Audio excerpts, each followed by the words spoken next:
This is The Link on Radio Canada International, linking people to Canada and Canada to the world.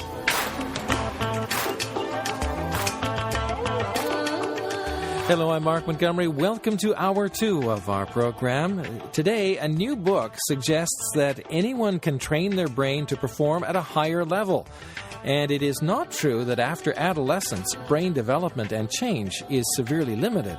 As we get older, the cortex, that outer covering of the brain, gets thinner.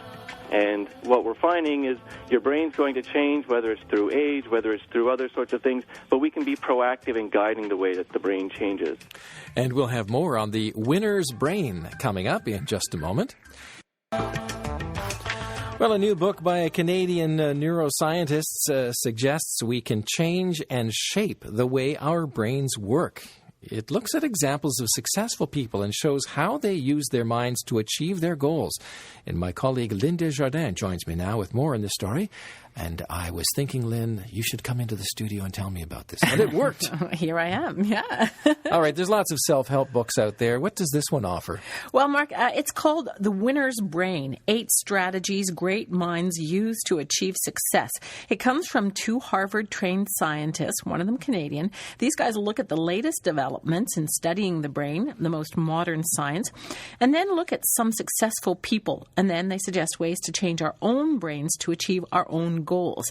And one of the authors is Marc Fenske. He's a professor at the University of Guelph. It's an exciting time in the area of neuroscience because of such rapid advances in technology. So we're learning quite a bit about the human living, breathing brain and how it functions properly. So neuroimaging, especially things like magnetic resonance imaging, has given us some looks inside the brain that we've never had before, and we're learning just amazing things about everything from self-awareness, how people are able to do processing that's relevant to themselves, to memory, attention, all of these things that we've identified in the winner's brain as being critical for success.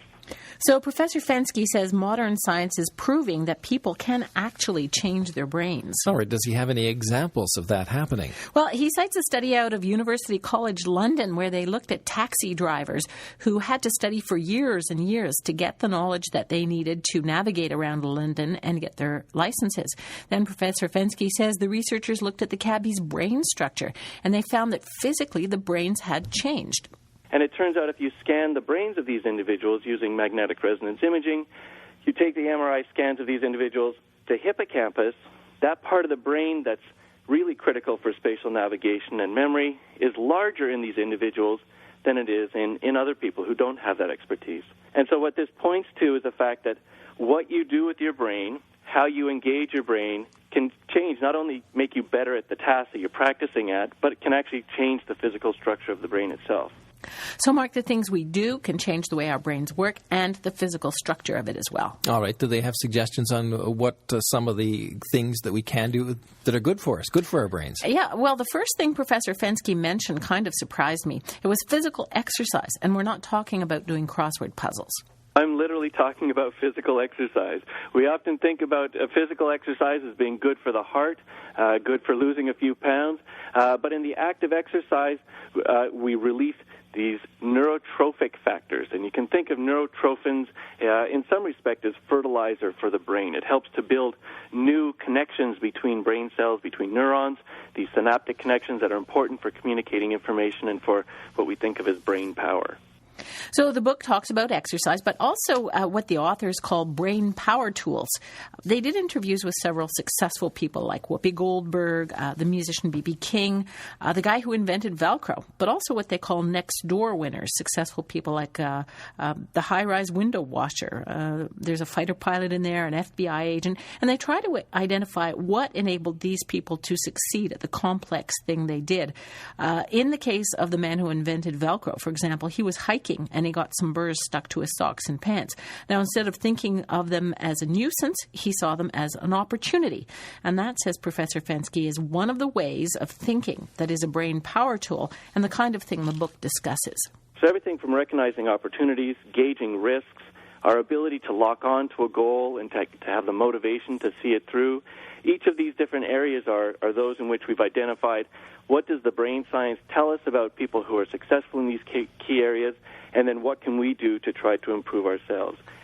And he says there are many ways that we can actually improve ourselves. This reminds me of the old expression, old now, I guess, thinking outside the box in a way. Yeah, absolutely. Any more examples of this? Yeah, one of the things is the ability to recognize what we are not good at. If we can do that, then we can focus on exactly what we need to improve. Another thing, he says sometimes concentrating on one problem too hard can make the solution elusive. And he gives the example of a carnival game called Whack-A-Mole. Do you know about Whack-A-Mole? Yeah. Well, for those who don't, it's a game where there are several holes. A mole pops its head out of one of them, and you have to try to hit it and then hit as many as you can as these heads pop up. But we have to make sure these are not real animals. No, We're not of course really not. Whacking moles. No, not live moles anyway. Well, apparently the guy who runs the thing says he can tell by looking at the kid who comes in whether they're going to be good or not at it. Those people who concentrate too hard on this game do not score well. But those who relax and look at the big picture apparently do better. So that is one of the things, being able to get the big picture, not focusing down on one part of the problem. Another thing is learning by imitating. Apparently, those people who look at the successful ways other people do things and are able to learn from them then can gain those, again, successful strategies. So there are several of these strategies in the book. But Professor Fenske says the most important message is that we can shape the way our brains change. What we're finding is your brain's going to change, whether it's through age, whether it's through other sorts of things, but we can be proactive in guiding the way that the brain changes. And by learning a little bit more about the brain, learning about how these key structures like the amygdala related to emotion, how the frontal cortex related to executive functions, decision-making, evaluating options, by learning how our brains work, learning what we can do to improve their function, we can be proactive and we can try to help and do better for ourselves in terms of improving our chances for success as a result.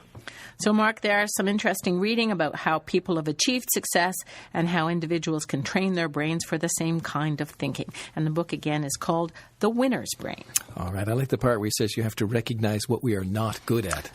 The list can be long. Oh, gosh.